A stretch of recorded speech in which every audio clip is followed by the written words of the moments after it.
Hey guys, welcome to the first episode of the Planeswalker Pub, your news source for Magic the Gathering tips and tricks. I'm your host, Aaron. And I'm your co-host of the Planeswalkers Pub, RJ. Today, we're going to be talking about Modern Horizon and the cards that we are excited to see. But first, let's talk about our signature card. Yes, every episode of the Planeswalker Pub will feature a signature card that may or may not relate to the main topic at hand. Today's signature card is Select for Inspection. It is a 1 blue instant with return target tapped creature to its owner's hand and scry 1. Yeah, I actually really like this card just because it's simple, it's easy, it's a bounce spell, but it also lets you to scry, so you can kind of manipulate the top of your deck a little bit, get past that land if you have it or something in that sense. Yeah, definitely the scrying is a really good addition to it. On its own, I probably wouldn't run this. Yeah, just by itself for the most part. Especially in the format that we mainly play in, which is basically Commander. It's decent in that, but there's a lot better bounce spells that kind of give you a lot more impact to everything in that sense. Oh yeah, this also would be perfect in a Commander Pauper deck, seeing as it's a common, and other formats. I think this would be pretty good or could do some work in Modern, but then again, I'm not much of a Modern player. Yeah. So there's that. Alright, so let's switch over to our main topic at hand, which is going to be cards we are really, really excited about in Modern Horizon. So we both actually were separately decided to just toss together 10 cards on the actual list for the most part. Modern Horizons has all but been completely spoiled at this point. So we just kind of put together our own cool list of stuff. Glancing through here, I don't actually see any duplicates. So yeah. Also, although we're talking about Modern Horizons, which is a set made for, big surprise, Modern, we are Commander players. We play EDH. So the reasons mentioned are going to be with that in mind. Cool.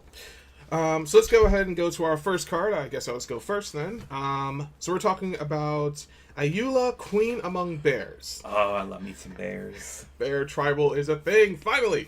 But Ayula is 1 and a green for a legendary creature bear. She is a 2/2, so a proper bear. And she also has text that says, whenever another bear enters the battlefield under your control, choose 1. Puts 2 +1/+1 counters on target bear, or target bear you control fights target creature you don't control.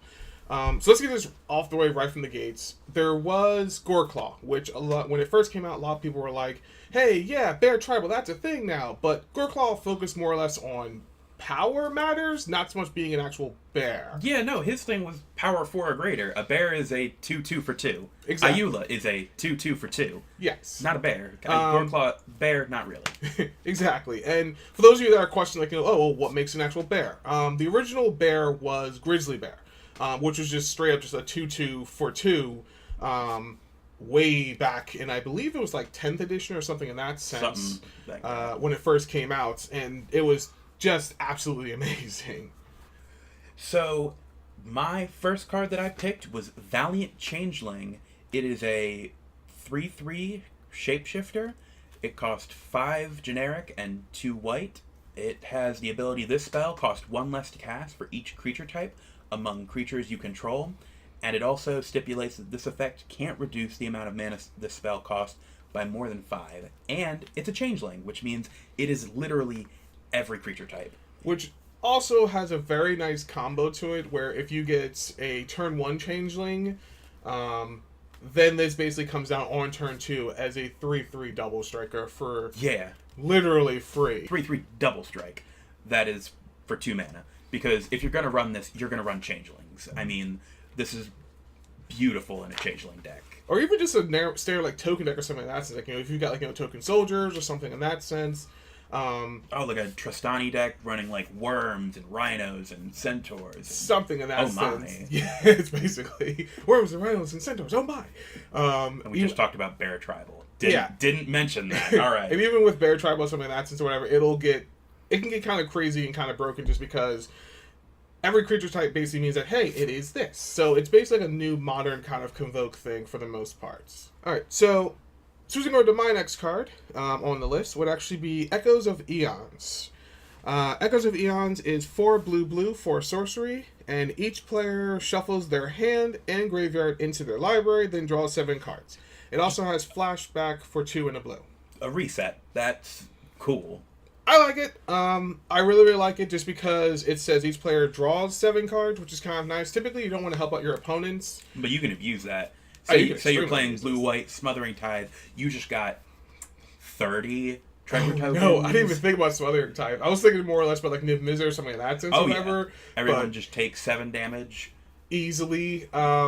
Smothering Tithe. Oh my god, that could be. So you're getting in a normal commander game, you're having 4 people or something like that. Since you're getting at minimum 21 treasures. You can probably do math, I can't. Probably just very, very easily from that because I mean, sometimes people can actually pay the 2 and everything like that since to kind of mitigate some of that, but most people aren't because they're getting a fresh 7 hand. They don't necessarily want to be like or using their mana or something in that sense or whatever. They could open for a counter spell or something in that sense. Smothering. Oh my god, I didn't even think of Smothering Tithe. Oh, Smothering Tithe is a beautiful, beautiful card. And Flashback for 3. Like, if it didn't help you the first time, it's half the price the second time. Not even that, but if it got countered the first time, because a lot of people are thinking in their head, like, okay, well, like, 6 mana, that is kind of a lot. But it's one of those things that, like, you spend the 6 mana. Let's say someone like decides just to counterspell it because, hey, they want to keep their hand or something in that sense. You can say, okay, cool, it's now in the graveyard. I'm going to flash it back right then and there. Yes, technically you're paying, like, 9 mana or something in that sense that turn, but it guarantees to get that card out of their hand. A lot of times, with someone like tutors, like Idyllic Tutor, Vampiric Tutor, something in that sense, it goes directly to their hands. Well, Vampiric, I think I should put on top of the library. But when someone tutors, it goes directly to their hands. So to get that just out of their hand, or even if they have like a Cyclonic Rift that they have, it forces them to use it right then and there. Otherwise, they're going to lose it completely. Oh yeah.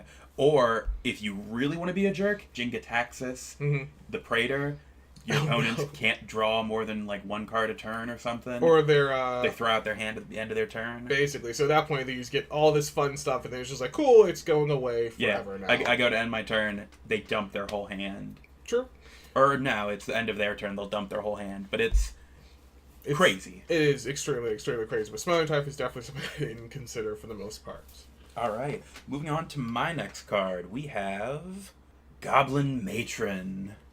Goblins. She is a 1/1 goblin for 2 and a red, and when Goblin Matron enters the battlefield, you may search your library for a goblin, reveal that card, put it into your hand, then shuffle your library. A mother only a child could love. Gotta love that flavor text because it's a nice play on words on like a child only a mother could love for the most part, but goblins are goblins. So only goblins love goblins.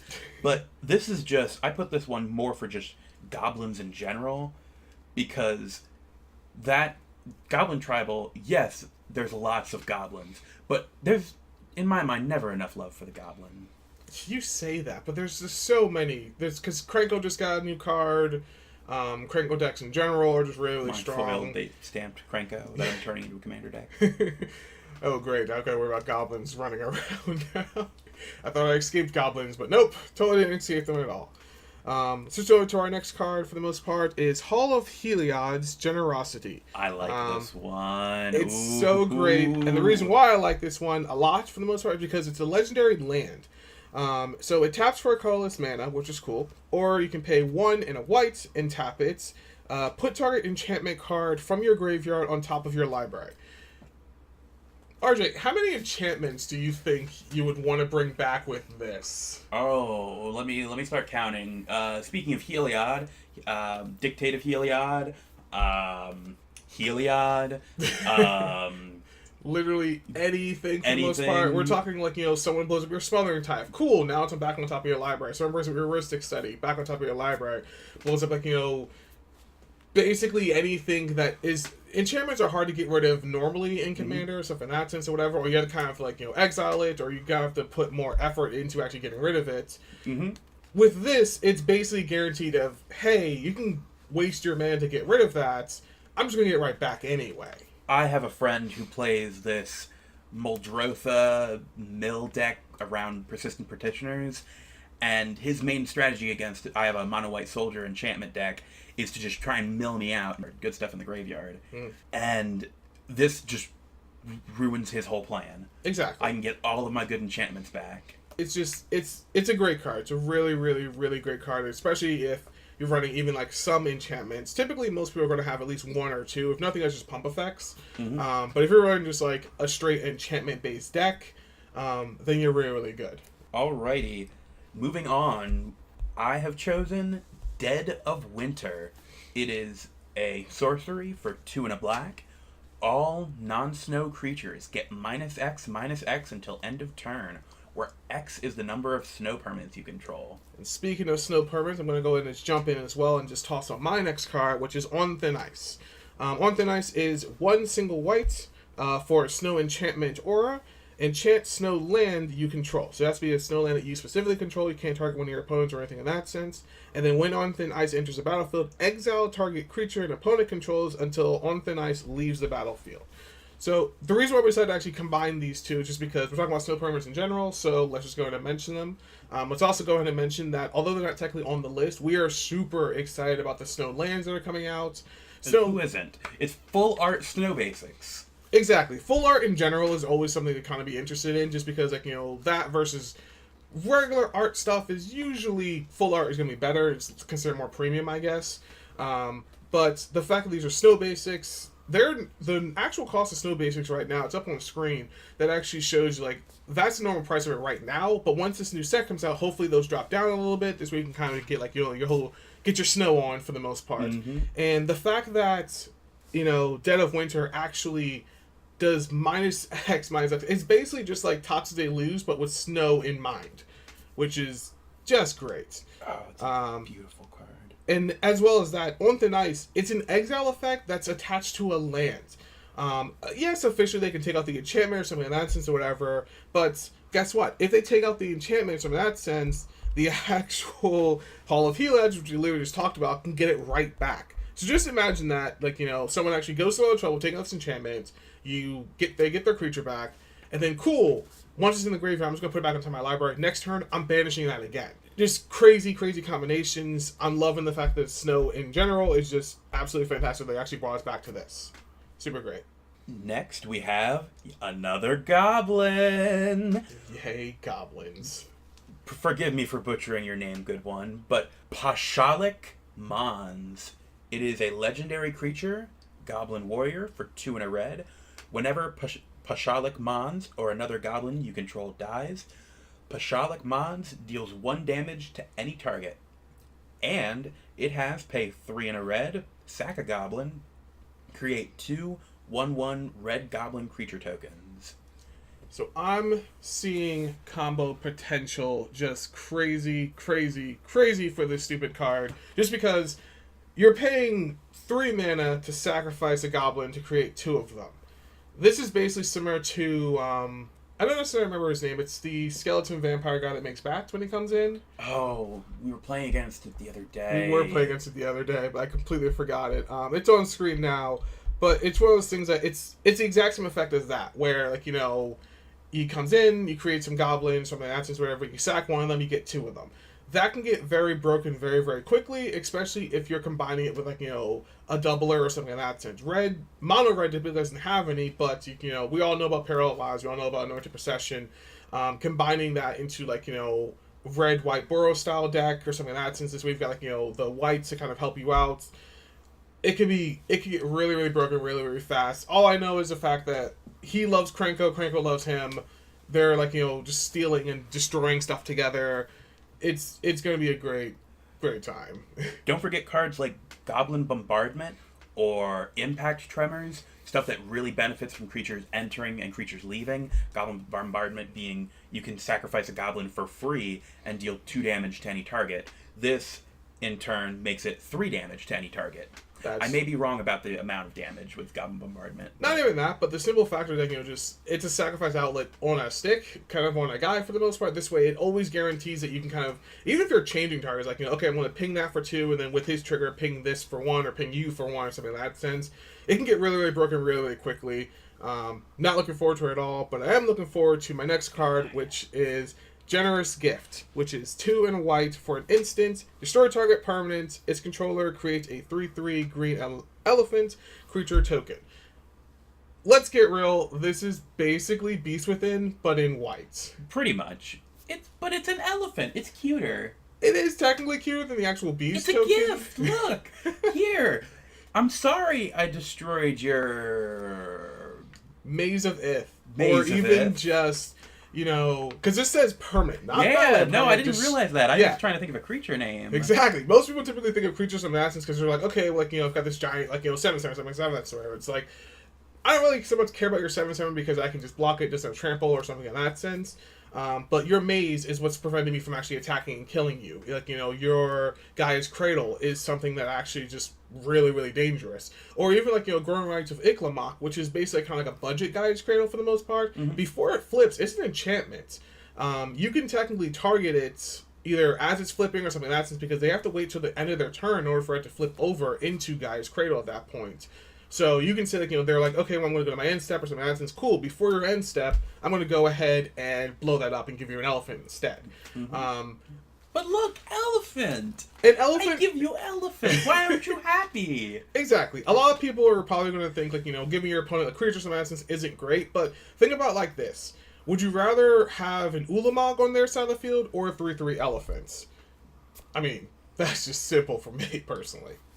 My probably favorite card out of this is one from the new Force cycle, and it has a Seb McKinnon art, so it automatically has to be a good card.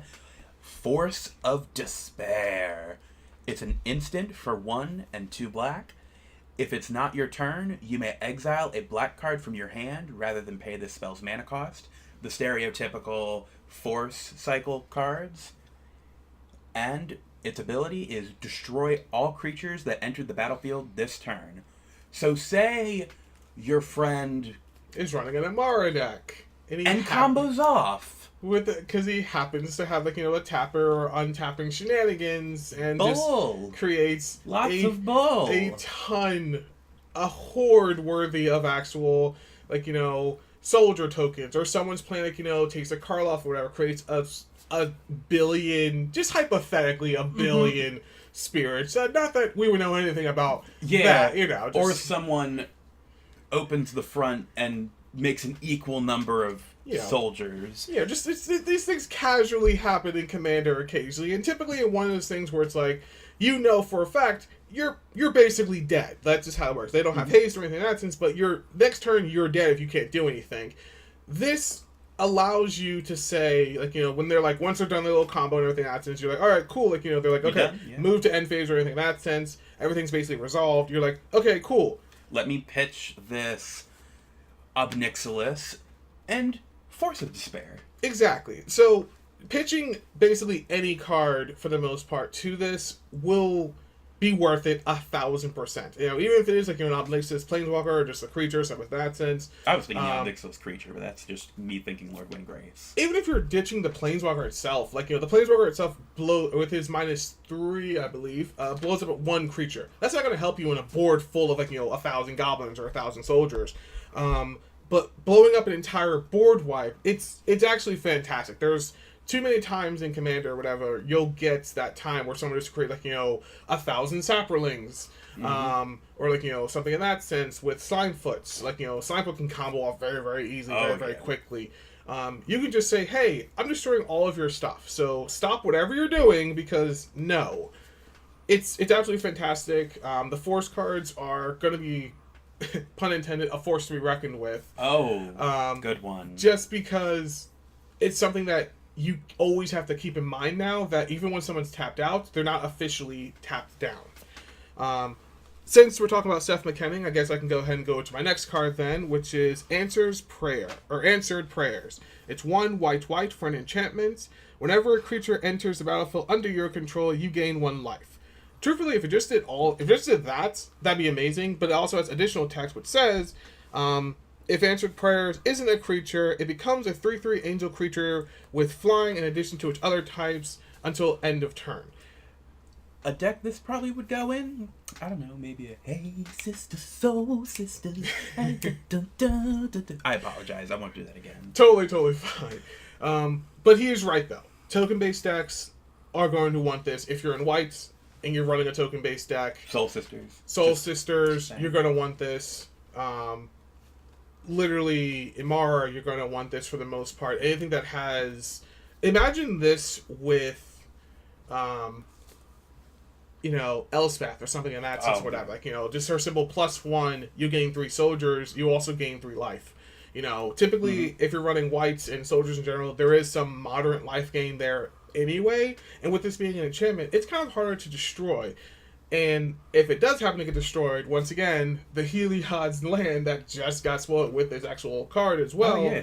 And you don't discount the free 3/3 Angel. Yeah, you're still paying 3 mana for it, but you are still gaining life, and you get a 3/3 Angel. Yeah, it's easier to destroy once it becomes the Angel, but you're still gaining that life. Yeah. And people aren't really going to focus on that one thing. You're probably, if you're running Soul Sisters, which, by the way, when I say Soul Sisters, I mean a group of cards that all have the same effect. They're all 1/1 white creatures for 1 white mana that say whenever a creature enters the battlefield, you gain 1 life. And I believe it started with Soul Sister or Soul Warden, but one of those ones. One of the Soul Wardens of that sense. Then they also switched it around to Green also has it.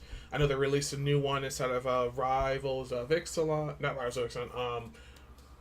The new Ravnica set. It's actually the guy, 1 in a white. Allegiance or Ravnica Allegiance. Ravnica Allegiance. They actually released that one with that the guys actually doing the exact same thing or whatever for the most part, where you're just running 3 of those on. Just pretty much putting any of those in the actual thing. Stitcher Priestess does the exact same thing. Whenever a creature shows up on your side of the battlefield, you get a life. Whenever it shows up on theirs, Stitcher Priest. Yeah. Whenever it ends up on their side of the battlefield, they lose a life. Something in that sense. It could just be monstrous. Especially with this, you're gaining.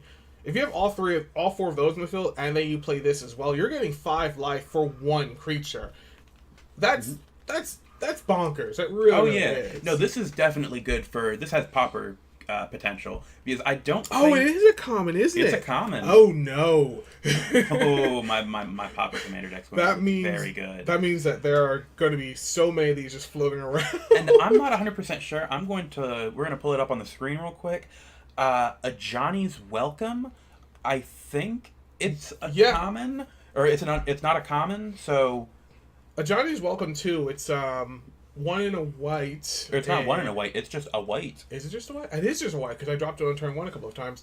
It is just a straight white, and it basically says the exact same principle as this. Whenever a creature shows up on your side of the battlefield, you get a life. It's very, very simple, very, very easy. Yeah, no, a Johnny's Welcome's an uncommon, so you can't run it in Pauper. And this basically is a Johnny's Welcome with an attached. You get an angel with it, and like you mentioned, don't discount the angel for the most part, just because it's on the first turn you actually play or whatever. Sure, you're going to create it, you're going to gain the life. Awesome, you get the angel, then you pass the turn. Once it goes back around to your turn, that angel can attack now. Yeah, because it's a flyer, and it's a flyer. It has evasion, so built into it. Or not even that, but one of the downsides of creating a bunch of tokens, typically they're on the ground, soldiers or goblins or saplings or something like that. They're going to be on the ground just inherently because if they're in the air, they'd be way too dangerous. Oh, yeah. Shouts to, what was it, the Chroma's Memorial? The Chroma's Memorial that I play every game in Soldiers Tribal. Because you kind of have to, because of that, because the air is inadvertently your enemy. That's another reason why I like Eldrazi Monument, which basically tosses them up to the air. You're creating a bunch of stuff anyway, so sacrificing it once a turn doesn't really matter. Yeah. But with this, it creates a 3/3 angel. So let's say that you're running an Amara or something in that sense. She's untapped, and you have Smuggler's Copter. You can crew. Smuggler's Copter, by the way, is 2 with crew cost of 1, and whenever you actually attacks or blocks, you actually can draw a card and then discard a card. But the cool thing about crew is the fact that you can do that on anyone's turn. So with this on the field and Amara, you can basically crew, someone's for example, let's say the Dragon. A very random dragon I just picked out of nowhere. Just casually. I don't have an Dragon. Yes. Someone swings with the Dragon, some of that sense. For a fact you really can't take that hit. So you just tap Amara to crew the actual copter. That then turns on this, which then becomes an angel. Once it becomes an angel, you can basically block with this, or block Smuggler's Copter or something in that sense. In case it has trample or whatever, but with that art, it is absolutely fantastic. Next, we will be looking at Tribute Mage. It is a 2/2 human wizard for 2 and a blue. When Tribute Mage enters the battlefield, you may search your library for an artifact card with converted mana cost 2. Reveal that card, put it into your hand, then shuffle your library. It's a tutor for a little artifact. There are many 2-mana cost artifacts that are incredible. Let's say, off the top of my head, Torpor Orb. Oh god, why would you go Torpor Orb? I figure, like, if you're gonna mention the 2-mana artifact, let's go with the one that basically every single commander deck is gonna have if you're in multiple colors, a Signet.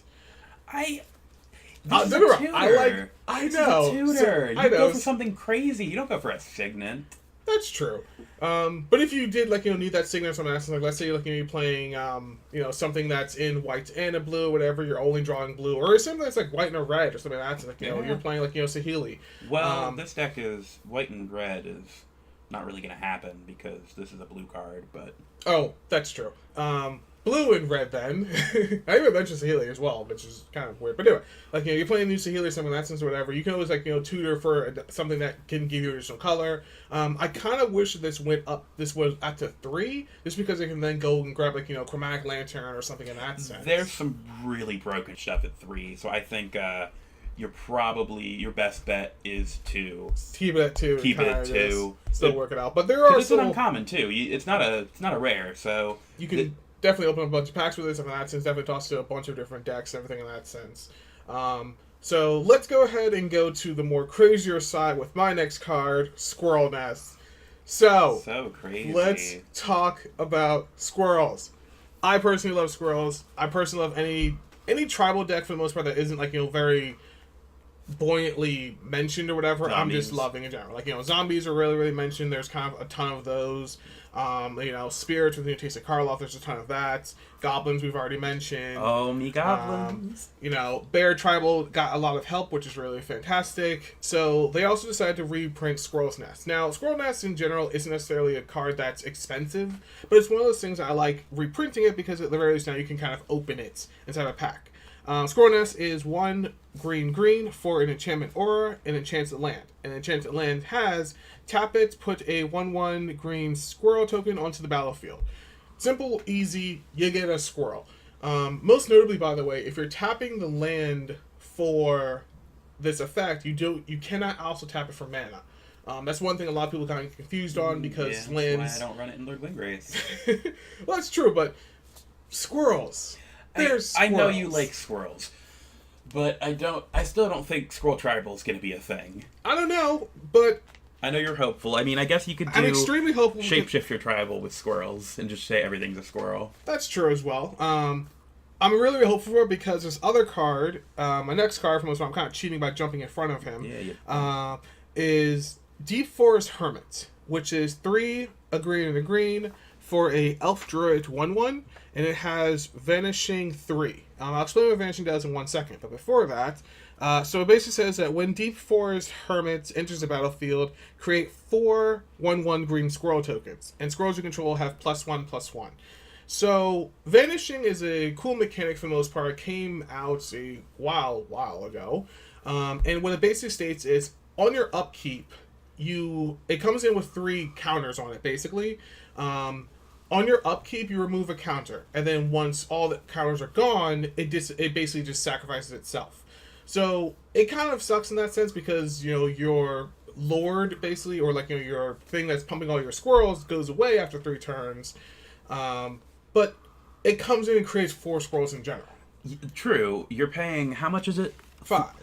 5 mana for 5 power. Yeah, it's spread out. It's, again, I just think I have a thing against squirrels. But imagine this in Doubling Season and Parallel Lives on the field. You're not just creating 4 squirrels. At that point, you're creating, 4 to 8 to 16 squirrels that are all 2/2 squirrels. That's not too bad. And then you add the fact, that you might have Squirrel's Nest also already on the field, something in that sense, because Squirrel's Nest can come down to, turn 3 or something in that sense. This can come down maybe, turn 4. You're adding just a ton of squirrel power just kind of just on the actual thing. I like this card really a lot just because it's a tribal deck that doesn't have that much actual kind of flair and flavor to it. And let's be honest, Commander is more or less about telling a bunch of stories. It wasn't really so much about okay, well, who won or lost. It's more or less how you won or lost. True. For instance, we just played a recently game where the green player dropped all the way down to literally a single life, and I was trying to convince someone else to kill him, and he was like, "Well, no, I'm just don't kill me. I'll just kill Aaron for the most part." And I was like, come on, you have to kill him because he's going to go crazy. He's playing green, he's going to go crazy. And he's like, I'm at 1 life. What's the worst I could possibly do? He ended up winning that game that turn because, just green shenanigans. Just like, bouncing a bunch of stuff, creating his monsters, like, to become, what were they, like 50/50s at one point? Yeah. No, he had I think 20 creatures on the board. Something 20 like that. creatures that were already 8/8s and above. He pumped them once. And his commander's Ronus. Just cast Ronus. And then double them again. Yeah. And then he instantly just won the game. So it's one of those things that never underestimates when someone just has, like, a bunch of little squirrels, because it's going to be hilarious if you die. It's just, I got overrun by squirrels. Craterhoof and squirrels, because they're in green, I mean. Oh my god, Craterhoof and squirrels. Rise, my furry companion. That would be hilarious. All right, moving on. We are going to... I did mention shapeshifters earlier, and I had... My first creature was a shapeshifter. So, Morophon, the Boundless. He is a legendary shapeshifter. He's a 6/6 for 7 generic mana, and has Changeling. He is every creature type. So he is a squirrel, he's an elephant, he's a hippo, he's a Feldegriff, he's a dragon, he's a goat! Let's go goats! And when he enters the battlefield, you choose a creature type. Say, goat, or squirrel, or bear, or, I don't know, any of the other million tribes that we just mentioned. Spells of the chosen type you cast cost Woober, or white, blue, black, red, green. Oh, I just realized that Wooberg is just the actual okay. Stuff. I thought it was like Golgari or something. No, like a card in the past called Wooberg. Nope. Costs Wooberg less to cast. This effect reduces only the amount of colored mana you pay, so you can't say cast the Ur-Dragon for just 5. But here's the thing. Well, no, you can cast the Ur-Dragon for just 5, because you just take off the colorless. Actually, you can cast the Ur-Dragon for 4 using this creature. Yeah, that is extremely terrifying. It's broken, and it's a lord. Creatures of the chosen type get +1/+1. This card's insane. All right, so the fact that he's a lord, where creatures you get bumped over in essence, that's if that fact that's on there is kind of just that doesn't even need to be there. They just put that on there, just kind of hey, this thing happens. I feel like Wizards.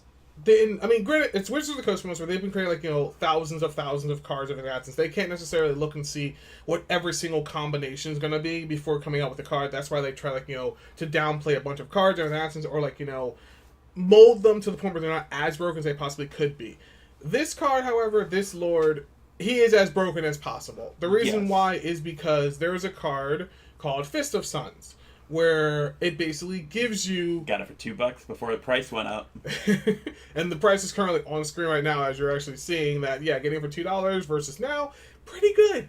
But Fist of Suns basically gives you Wooberg for just, casting a creature, or just in general? It's, you can cast spells for Wooberg rather than paying their mana cost. Which means, in which case, that with that on the field and him on the field, every single spell you cast is free.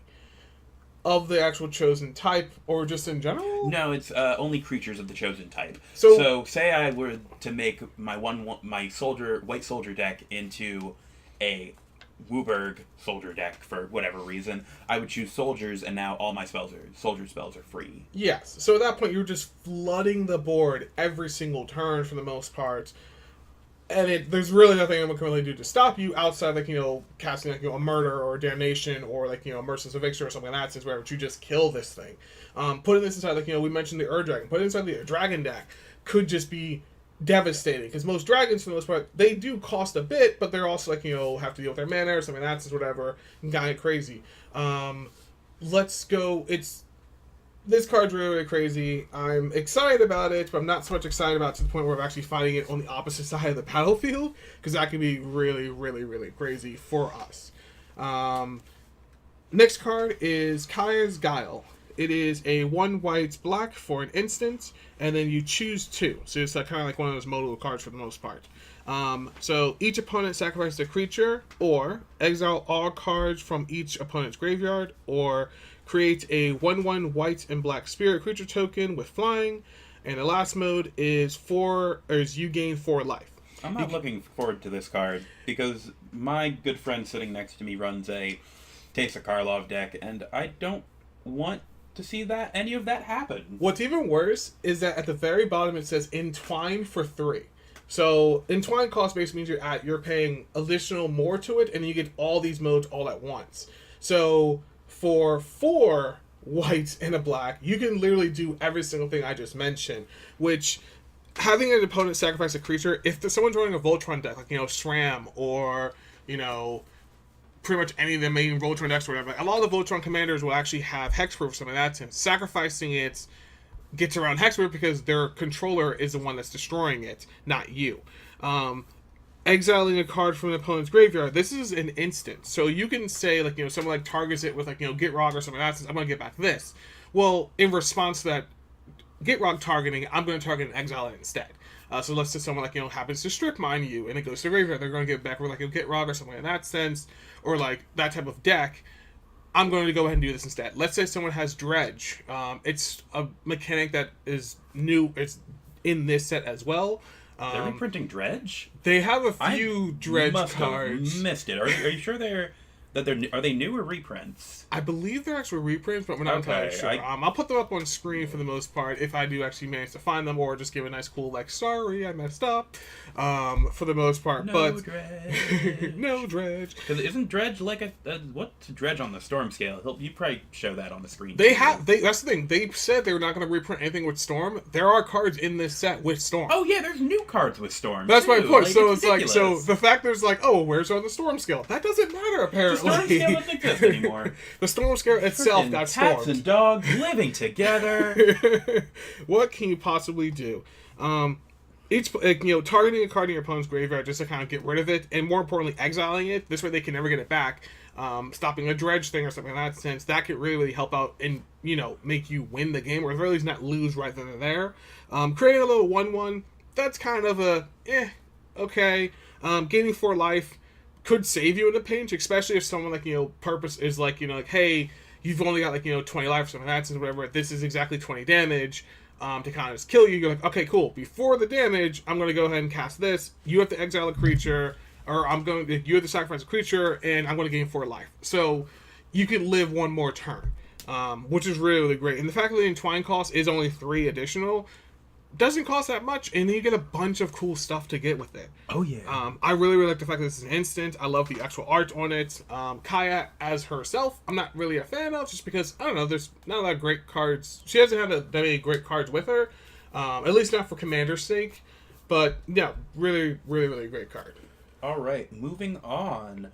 Now I have to pose a question with this next card. Sure. The worst thing, you're playing Red Burn or mono red goblins. The worst thing that can happen at turn 10, you draw a land. Yeah. In mono red, you draw a land. There's no ramp in red.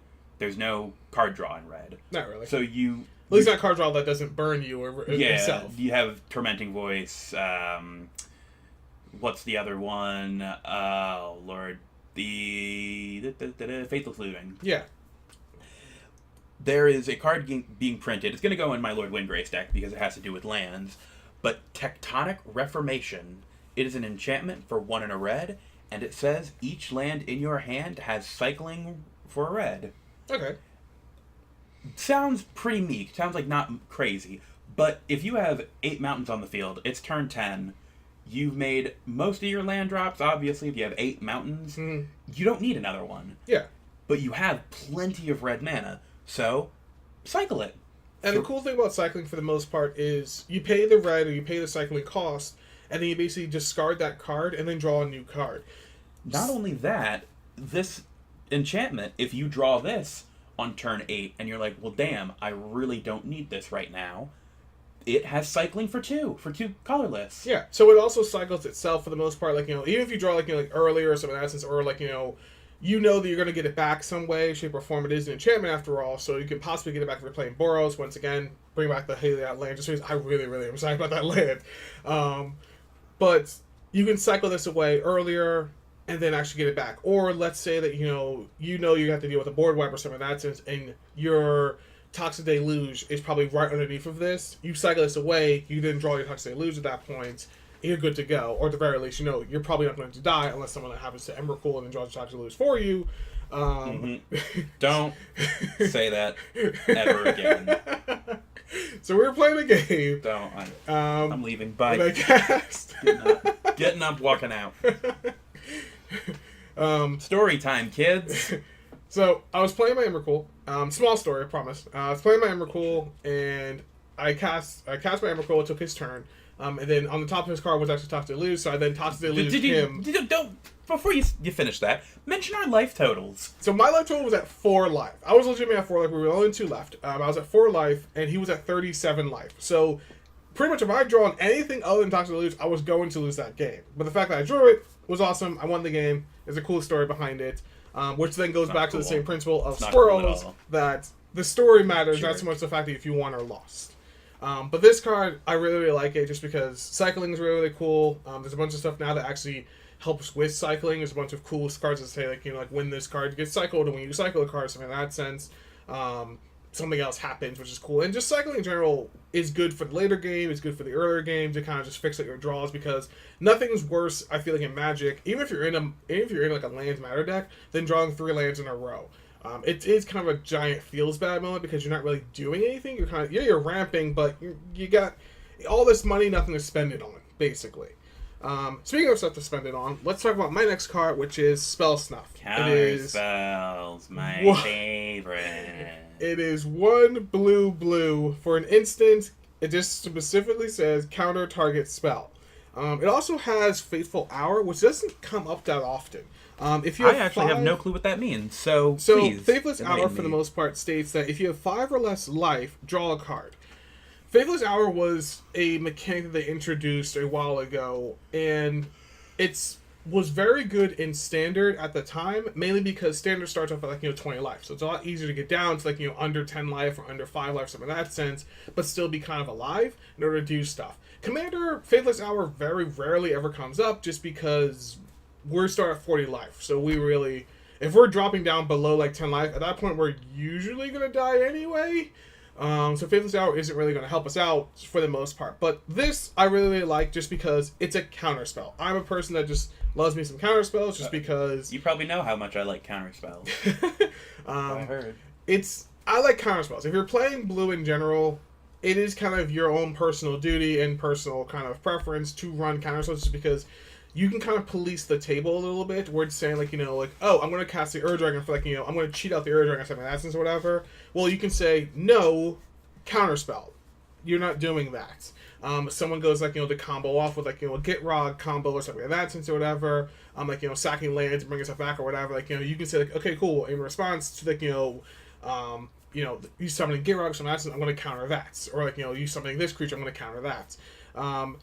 I'm also going to steal the spotlight for a time bit longer and also mention Force of Negations. You mentioned your actual Black Force card. This is another counterspell. I don't care. Talk about your damn counterspells.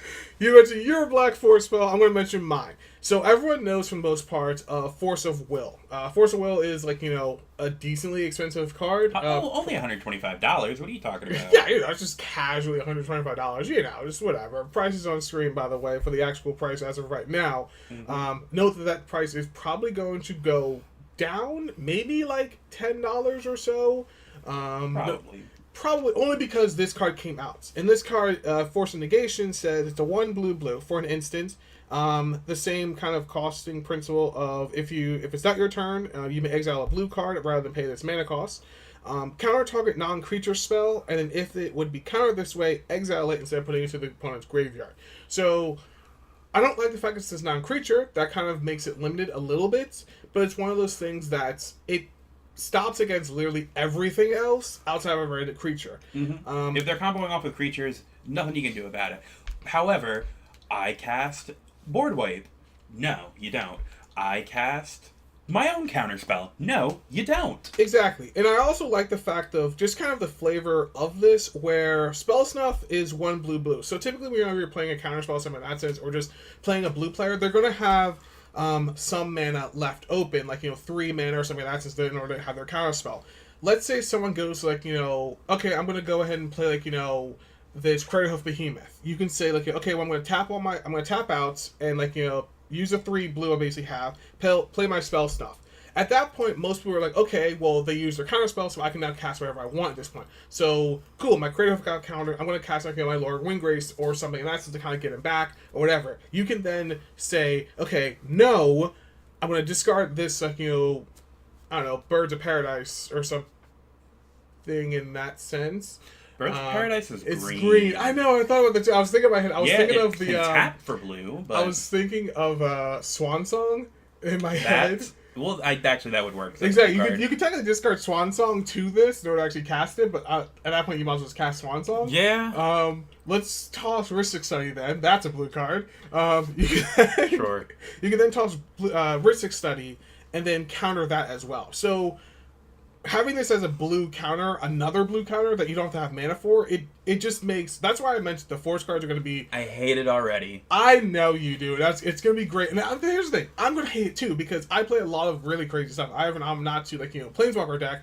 That's got a lot of scary stuff in it. So now I have to constantly... Planeswalkers are non-creature spells. Yes, they are. Never mind. I'm playing blue, and I'm playing with 100 copies of that card. It's going to be in my command zone. It's going to be my whole 99.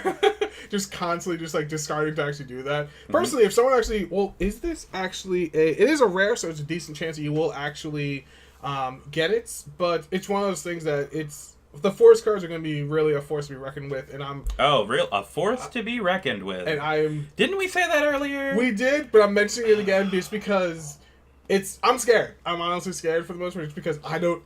This is going to be crazy. Like, you can't... Beforehand, it was always just like okay, well, if they don't have any mana open, I'm usually safe to do whatever I'm doing. Now, it's how many cards are in their hand, basically. So, hand destruction or just card, like, you know, saying, hey, discard 2 cards or whatever, I'm going to be basically doing that a lot more now, just because you need to make sure, for the most part. Alrighty. Crawling out of... Well, actually, he is the crypt, not crawling from the crypt. Hogak, Arisen Necropolis. He is 5 and 2 Golgari, meaning a black-green or black-green. Legendary creature, Avatar. An 8/8 with Trample. However, you can't spend mana to cast this spell. So you might ask, or one might ask, how do you cast Hogak? That is a very excellent question. Convoke, Delve. My favorite 2 mechanics. Each creature you tap while casting the spell costs casting the spell pays for 1 or 1 mana of that creature's color. Okay. And each card you exile from your graveyard pays for 1. So you basically cast him for free. Every single turn. For the most part. Don't forget, you may cast Hogak from your graveyard. Oh, great. So it's one of those things that... Cheats out commander attacks. And not so much actually cheats it out, but it's one of those things that... With stuff like this, with a deck like this, because most likely you're going to be making him either a commander or you're just kind of tossing inside the 99 of like something that has a bunch of creatures or something that wants to kind of deal with the graveyard strategy anyway. Awesome. Convoke is a really, really cool mechanic that originally was mostly in white. Yeah. So the fact that Golgari is stealing this just proves that, like, you know... The fight on Ravnica kind of had people sharing secrets, which I'm not exactly crazy about. I think it's just a bunch of dead elves. I'd like to think that it's just a bunch of dead elves. Well, a bunch of dead elves combined to create an 8/8. That in itself is kind of scary and terrifying. The true elf ball commander. The true elf ball commander, indeed. He is literally a ball of elves. But delving this away means that, like, you know, that it's really kind of hard to get rid of it. Counter spells are probably going to be a thing. Just a bunch of murder and just killing it in general, or more or less exiling it is probably the better bet. So, like, you know, Path to Exile, or, like, you know, Swords to Plowshare, or something in that sense. Forces the player to put him back in the command zone. Yes, and that's as well. Or even just, like, you know, just Pechaluk Bogging, once he's actually inside the graveyard or whatever, will then kind of get rid of that. Yeah. But note that just clearing his board, making sure that, you know, his graveyard's kind of... It's basically like, you know, Graveyard Shenanigans, Graveyard Stopping. What is the card from Ixalan? It's something Gravestone. Something Gravestone. We'll have it on the screen. It's on the screen right now, but the Gravestone I know actually stops any Graveyard Shenanigans in general, which means any activated abilities or something in that sense can actually be activated from the graveyard, which means, yeah, he's not actually coming back anytime soon, which I'm really I'm not looking forward to versing that deck, but it's also one of those things where it's like, I liked seeing this type of deck just because Convoke and Delve, and the fact that it has its own clause of saying you can't Silent Gravestone. Silent Gravestone. He saw it just as I was looking it up. That's right. I remembered it right as there. But yeah, so Silent Gravestone for the most part is one of those cards that you kind of want to get or just pick up. Prices on the screen right now to just... I don't know, actually, because it says cards in graveyards can't be the target of spells or abilities. So you're not exactly targeting him, you're using his ability to cast him. So maybe we'd have to look into the rules of that. I'm not 100% sure. Well, let's just say like this. I'll put up on the screen right now if it actually says it's a yes or a no. Or just rest in peace. Rest in peace will definitely... Yeah, rest in peace will definitely just, you have no graveyard. Yeah, the rest in peace will... That'll 100% be like, hey, that's... No. Screw you. Stop whatever you're doing. Just actually stop whatever you're doing. Rest in peace is definitely a card that could definitely pick up for the most part, just to kind of stop that tile deck. But I'm really excited about him. He seems truly cool.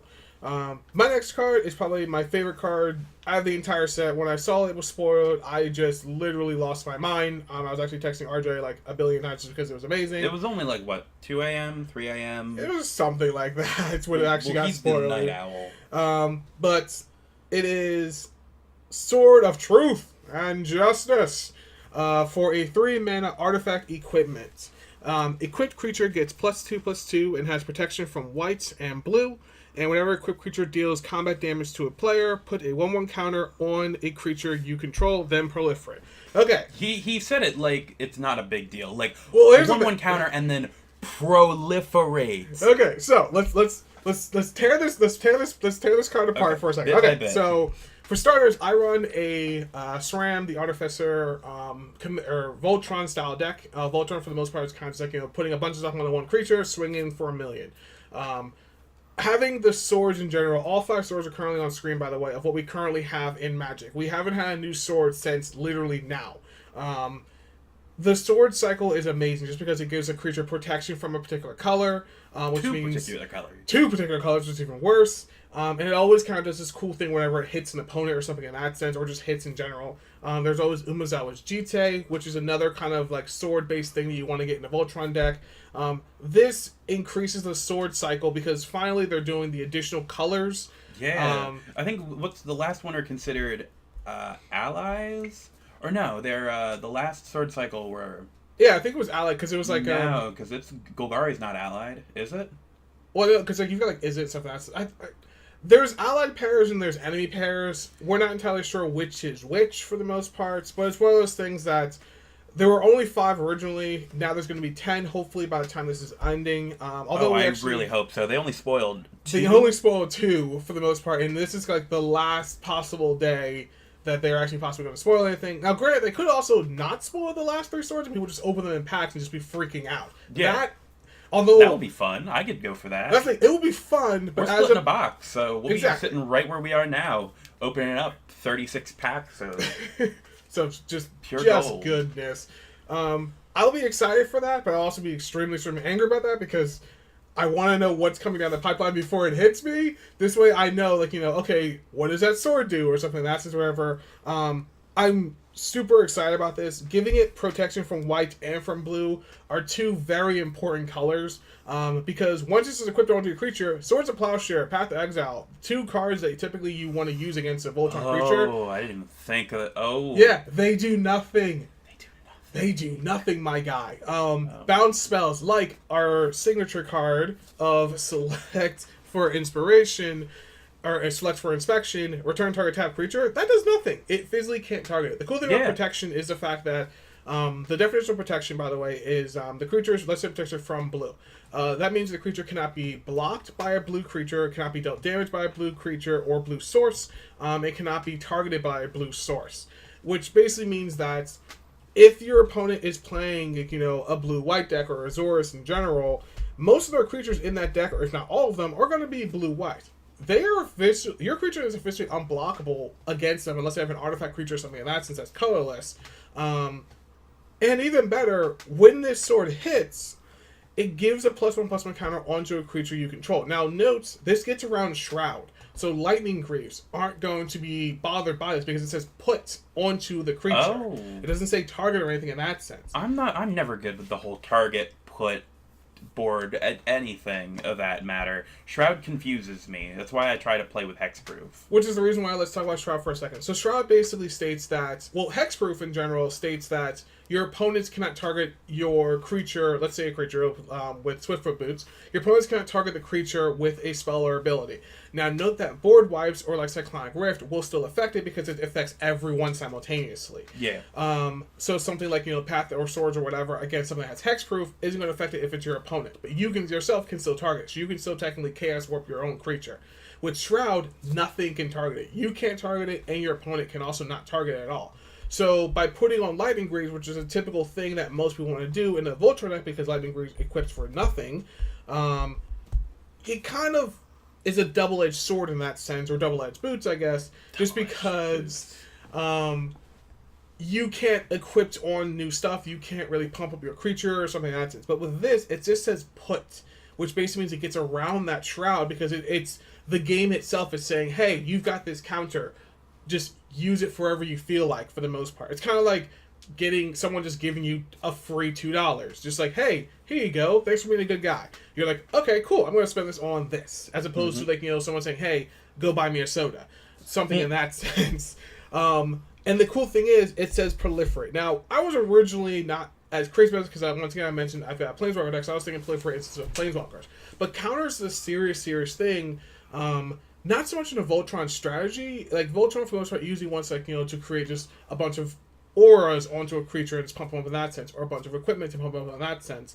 But the counters can't be underestimated, because a lot of times, trample is a thing with Voltrons, because they want to be able to, trample over whatever, like your 1/1 blocker or something in that sense. Giving them the counters means that they're going to get double strong, or just going to get +2 counters from the most part. Skullbriar, which we should probably show on the screen, is a crazy commander. Printed in, I think, 2014, 2013. You'll figure it out. Exactly. He is all about 1/1 counters, and one thing that we forgot to mention with the swords is they're colorless. There is no stipulation on what deck these swords can go into. Even though they actually give you the colors of that thing. Now, one also thing, the small thing to note for the most part is the fact that because you give it protection from white and blue, you yourself cannot also target it with an ability. So let's say that you want Bouncer or something in that sense. Like for instance, Feather the Redeemed. Feather actually can't. Well, no, Feather can actually run this because it's a colorless source. Feather Redeemed, for instance, is a type of Voltron Commander hybrid thing that wants to target itself a lot of the times in order to do stuff. Well, if you white instance, you can't target Feather with then, so I probably wouldn't run this in a Feather deck. Exactly. Just because you can't really pump bait or bounce or do your own little fun trickety tricks things for the most part, but giving it protection from anything is always a good thing. It's absolutely fantastic. I love the swords in general. They're just great. So that's the end of my list. Do you have one last one for yours? I believe I do. Now, this one is an interesting one. Either this deck will be $1 billion, or it'll be about $5. This card is Cisse, Weatherlight Captain. She is returning to pilot the great airship once again. She is a legendary creature, human soldier, for 2 and a white. She is a 2/2, and Cisse, Weatherlight Captain, gets +1/+1 for each color among other legendary permanents you control. And for Wooburg, you may search your library for a legendary permanent card with converted mana cost less than Cisse's power. Put that card onto the battlefield, then shuffle your library. Okay, onto the battlefield. Onto the battlefield. It doesn't just go to your hand. You're paying Wooburg 5 mana to search your library for anything and put it on the battlefield. Any legend. Now let's also start off with the simple factor that if this is your commander, because of the new actual commander rule for the most part, because she has the physical colors in her at the bottom text, it doesn't just say the words. that means that she is officially a 5-color commander, which means you can officially run basically whatever cards you feel like in this actual deck that aren't technically banned or anything in that sense. Oh yeah, my plan's to build the cheap deck, the the $5 deck, which is a Weatherlight deck. All of them. So basically, just kind of telling a story and everything in that sense, or like stuff that quotes the Weatherlight or the journey of the Weatherlight. Yeah, like Miri and stuff like that. Since whatever the Weatherlight itself, needless to say. The more expensive, $1 billion version is just building all legends in general. It's like, we're talking Planeswalkers, we're talking like, legendary creatures. This can get broken very, very quickly. There's already a Captain Sisay deck. It is in white and green. And that in itself is a broken card, or just because legends inadvertently are better. They're more powerful than things in that sense. Unfortunately, because of Commander, legends have gotten up in price because people want to make commanders around them, which means they're a lot more valuable and stuff in that sense. But just in general, this is going to be crazy. Just because she puts it directly into the... Oh my god. Think about it like this. So you've got Captain Sisay or whatever. Let's say her power is... well, hang on. So it says creatures or... It's creatures. So you can only grab creatures. Oh, wait. Nope. I'm a liar. Search your library for a legendary permanent with card CMC? With power... Or with CMC, converted mana cost, less than Sisay's power. And she starts off as a 2/2. So let's say that you have... go to a 7/7. If the first thing you grab, which you should grab, is... I think Fist of Suns is only 3 or 4 mana. So, the first thing you could grab Fist of Suns is permanent? Or legendary permanent? Yeah. Or... Is it? It should be. It's Thanos. It's Thanos' glove. Yeah, I guess. I mean, please don't sue us for copyright, but... Or just snap us out of existence. Yeah. Don't snap us out of existence, Marvel. It's Thanos' glove. But just, first thing you search for, try to search for, I know there's got to be something out there that's wicked cheap. Well, here's the thing. I was thinking, you get a bunch of stuff on the field in general, and then you tutor, the first thing you tutor for when you're able to, I think he's... Is something 5-color legendary. I think he's... that, or search for, the Teferi that untaps everything, or Teferi artifacts or whatever, and you're untapping thought... He untaps 4 permanents, but, you feel like if you're untapping, a Gilded Lotus and, 3 Lanterns or something in that sense, whatever, you then tap Uber again to go grab, the Urdrak or something in that sense, whatever. That then adds just additional stuff to it or whatever. You then, tap it again to, then grab, basically at that point, you're tutoring for whatever. Let's say, so tutor for Teferi, untap your stuff, tutor for the Urddragon, tutor for Teferi, tutor for... You might never... Well, I would actually build Sisay as a pseudo Voltron. Just get her power up as high as possible, because normally you can only get her up to a 7/7. Give or take or something else. Give her a short sword, and just something that increases her power exponentially. There's a lot of... tutor for anything. Yeah, there's a lot of equipments that just kick up the power itself, not really the toughness or anything like that. Typically they're it's kind of cool, but you don't really run them as often. But, kicking it with her, that would be amazing. Oh yeah, if you have 2 things of Wooburg, use her ability, go get Ronus, then Ronus would double her power, so you can get something that's 14 or less. Go get Emrakul. Yeah, oh my god, you could cheat out Emrakul. That is... cheat out 10 mana, I mean, but you still get... Yeah, but the thing is the fact of, you could probably build her as an Eldrazi, because most Eldrazi's, or at least the big, Emrakul, all the ones Eldrazi's you want are legendary. Are legends anyway, so you can totally shoot them out and everything in that sense. This can get very broken. Well, I mean, I don't think I would run Eldrazi with her, just because it's every color in legendary permanents increases her power. Yeah, but I guess you would do that colorless at that point. Or you could just put Eldrazi Conscription on her and call it a day. Yeah, that'll work. Yeah. Eldrazi Conscription. Make her a 12/12. I think Eldrazi Conscription is a legendary permanent. No, it's a tribal enchantment. It's not a legendary. There it is. Okay. I thought it was. But yeah, that's crazy. She's crazy. She's going to be another kind of just great commander. Stable that we can just definitely talk about later. Oh yeah. For the most part, it's gonna be great. We're going to our honorable mentions. Yep. Needless to say, this actual set has 250 some odd cards in it or something like that. Since we're making just a 10 card list, Even though we kind of went back and forth with it, it was a lot. It was a huge challenge, at least for me, at the very least, because there's a lot of cool cards I actually want to talk about. It took me 5 minutes.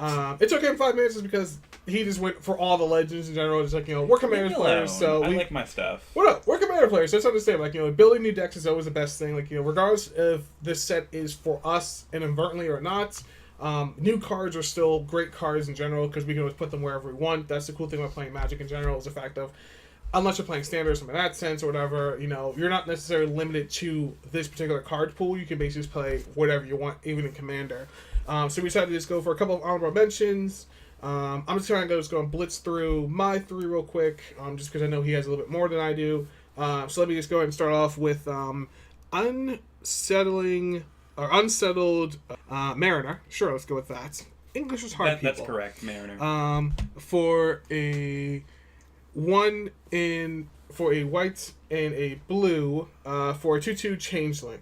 Basically, it states that whenever you or a permanent you control is a target of a spell or ability an opponent controls, counter that spell or ability unless the controller pays 1. So, I just realized that this would actually stop Omnath. Omnath? Well, yeah, because it says target of a spell or ability. So Omnath actually targets you with, him blowing up his stuff, whatever. So you have to pay 1 additional for each additional trigger. Oh, that sucks. I just realized that. Okay, I was like, this but card you isn't also really know great. that he's also a sliver. He is technically also a sliver. We forgot to mention that there's Changeling. slivers. You might have heard that neither of us mentioned slivers as being our favorite cards from the set. Because they're scum. not. Because we hate slivers. We're not scum. No, we'll switch over to slivers for a second, but slivers for the most part, they're kind of the bane of most people's existence just because they're the ultimate tribe. And a lot of people are going to get really triggered when I say that and everything that sense, but let's get real. Slivers, when it comes to just any tribal in general, slivers, in my opinion, are the strongest out of all of them. Mainly because each sliver empowers the next one and itself. Mm-hmm. Dragons don't do that. Elves don't do that. Typically with elves, for instance, you need a lord that basically says, hey, all your elves get +1/+1, or they all get this, or they all get that. With slivers, each one states, I get, and every other sliver gets this. They can have, slivers tap for, mana or something like that, so they can untap another sliver. Slivers have indestructible, which is the most kind of common one for the most part. Slivers have haste. All these you see is not the most common. Exactly, but it's one of those things that Sliver Tribal is technically the strongest, which is the reason why whenever someone's playing a Sliver deck, you have to focus and target them first. It's a shame. I really don't like doing that. I don't like just pointing a finger saying, hey, I'm going to have to kill you first, but you're playing Slivers. You knew what you were getting yourself into for the most part. You don't seem to say that when I'm playing the Ur-Dragon, but you do it anyway. Well, that's because the Ur-Dragon's scary. It's a 10/10 in the air. I don't have answers to that one turn 4. I just don't. My turn 4 Ur-Dragon never did anything wrong to you. Just killed you. But I really like this guy just because it kind of gives you, not really pseudo hexproof, but it's one of those things that it makes them pay additional 1. Now, granted, it's one of those things that once it drops on the field, someone reads it, like, okay, cool, I'm just going to have to exile this, I'll pay an additional 1 to kill it. That's fine. That's probably going to happen, but you know what? I consider that still a win because it gets rid of a really powerful card in their hand just to kill your little 2/2. Yeah, it's a 2/2 for 2. For 2. They're getting rid of a very powerful exile card that's the one and only card in their deck in Commander to get rid of a bear. I will take that trade every day, all day. It's perfectly fine with me. Is that all of yours? Oh, that's right. I was actually going to go through all 3. So let's go ahead and go with another card, which is Archmage's Taunt. Yes, it's another counter spell. I love them. But you know what? This is 3 blue. I think I can handle it. So it's blue for an instant. Choose 1. Counter target spell. Or target player draws 2 cards, or gain control of target non-land permanent with converted mana cost 1 or less. So I'm going to do this in reverse order just because it's a little bit more interesting that way. Well, you read them in one direction, and then it resolves like the stack. You read them in the opposite direction. There we go. So gain control of target non-land permanent with converted mana cost 1 or less. That might not seem like a big deal, but think about like this. You can steal someone's Soul Ring. Or you can steal someone's token. Like, for instance, what's the nice, cool Dark Depths Thespian stage? Oh, yeah, that. I do that a lot. Yeah, and that giant 20/20 indestructible. Oh, my cute little Merit Lodge. Yeah, you cute little Merit Lodge. Yeah, what's his converted mana cost, RJ? 0. converted mana cost is 0. As he's glancing at the card, by the way, he's double checking to make sure that what I'm saying is 100% true. And yes, it is 1,000% true. Oh. So for all the trouble and tribulation that you go through to get it, I can just steal it from you. But I mean, it's not a lot of trouble to get my Merit Lodge combo off. I can get my own Merit Lodge in the next turn. That's true. You played Lord Windgrace. You know what he does. I know. But it's one of those things where you can steal tokens and stuff in that sense, whatever. You can. The most common thing probably is like just steal like someone's Soul Ring or someone's like I guess Mox Amber or any of the Moxes for the most part that they may or may not have or whatever. The fact that it hits a non-land means you can't necessarily steal land, which kind of sucks. But it's also one of those things in general that it's really really cool. Player. If it was a land with converted mana cost 1 or less, like a permanent with converted mana cost 1 or less, you could just take all lands, any land. True, for the most part, take their maze, take their Thespian Stage, take their Urborg or something in that sense, just basically stealing all that stuff. But I like the fact it's a non-land thing just because tokens are a thing, 1 mana things are just a thing. There's a lot of just 1 mana, or just pump lords for the most part. Take someone's, I don't know, Llanowar Elves? Yes. Why would you steal someone's Llanowar Elf? I don't know, out of spite, I guess. 3 mana for my Llanowar. Alright. Hey, it's a decent trade-off. Live your life how you want to live it. I can tell you what is a decent trade-off, actually. Paying 3 mana to draw 2 cards. Drawing cards is good. Divination. Exactly. It's a divination for the most part. Or even it says target... It's an instant speed divination, which is even better. Which is extremely better. And also it says target player, which means that you can technically target someone else. Let's say someone else is playing, they're Niv Mizzet or something. And that's where they want to draw cards anyway. You'd be like, hey, don't attack them with that. Or can you, they're like, okay, well, we need to ping this down. This is the only opportunity for us to do that. Hey, I'm going to cast this, draw 2 cards. The Niv Mizzet player, they'll draw 2 cards. They'll then ping that thing for 2. It'll be kind of cool. And then needless to say, it is also a counter spell. I'm not crazy with the fact that it's 3 blue, just because... Oh, I love that it's 3 blue. As the non-counterspell person, the person who's probably going to be using it against... I want you to have to spend all of your blue mana. Exactly. Using all your blue sources isn't necessarily great because you're probably going to be tapped out at that point. But it's really, really kind of cool. And my last mention is just going to be Altar of Dementia. I like this one, actually. I'm not being sarcastic. I like Altar of Dementia. I like it because it's basically a mill card. Mm-hmm. And...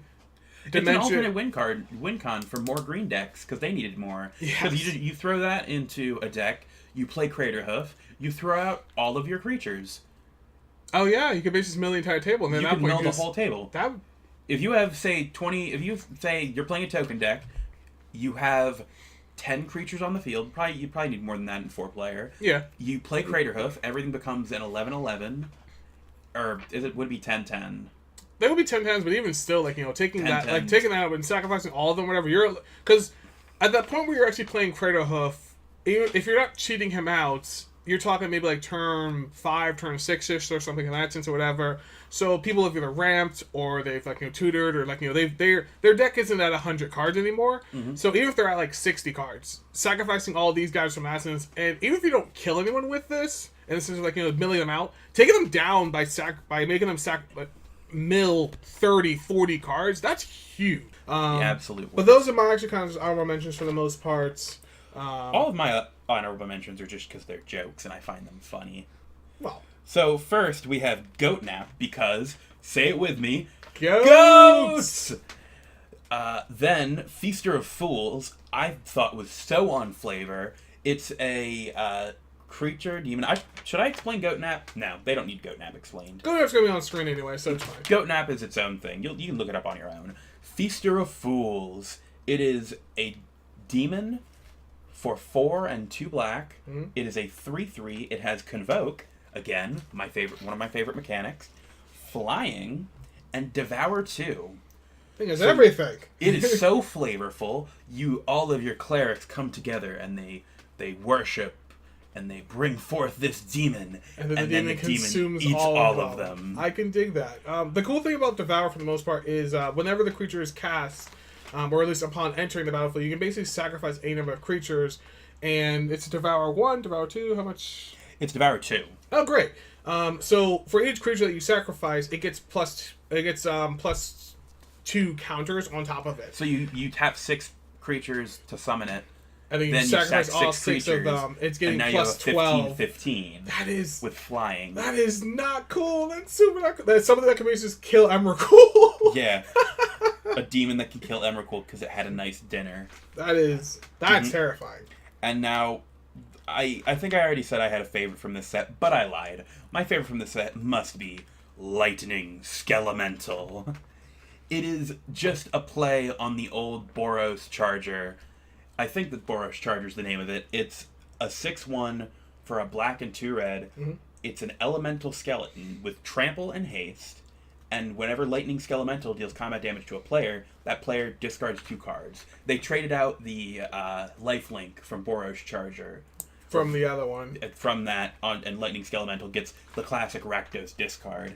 And at the beginning of your end step, you sacrifice Lightning Skelemental. I mean, the fact that it has trample, it overrules the fact that you have to sacrifice because you know 100% you're going to hit it. Oh, yeah. The fact that it has 1 toughness or whatever, Mm-hmm. it doesn't matter because you don't care about, you're not using it to block anyway. It's going to die no matter what. It's going to die no matter what. Even better, this is in Rakdos. You know how much graveyard recursion's in black?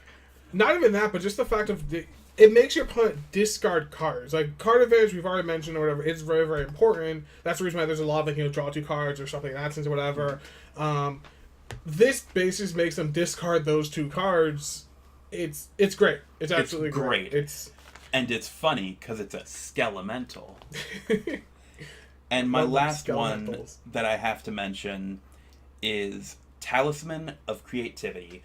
Not specifically this one, but it's just the Talisman cycle. These aren't Aaron's favorite new mana rocks, but I really like them.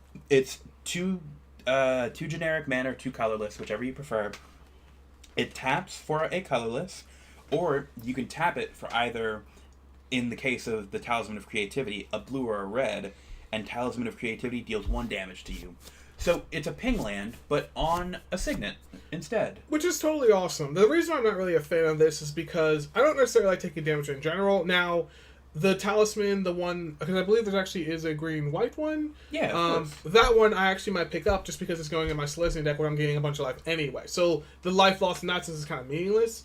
It is a nice way of actually fixing your mana for the most part. This way you don't have to worry about, if you're just stuck on lands or you're like, oh, well, this causes 2 wipe, I've only got the 1, or it kind of just leaves open options, basically. A lot of people, not so much in Counterspell Ward or in that sense, but a lot of people always kind of underestimate how much mana you have available when you have a bunch of mana rocks on the field. Like, for instance, someone has like a Gilded Lotus and a signet or something in that sense, and a Soul Ring, a Worn Power Stone. Yeah, and I have a million in mind I could read off. Exactly, or even just a Chromatic Lantern. A lot of people underestimate Chromatic Lantern. Legitimately does tap 4 mana. Yeah.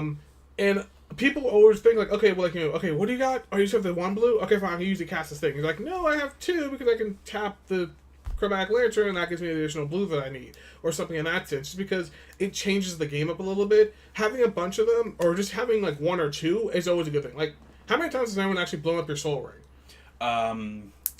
People have stolen my Soul Ring. Exactly. I haven't had too many people blow it up, necessarily. Because it's one of those things that artifacts, especially like that, where it's ramp, people just kind of underrate it because they're like, whatever, like, you're ramping. Like, that's what really you do.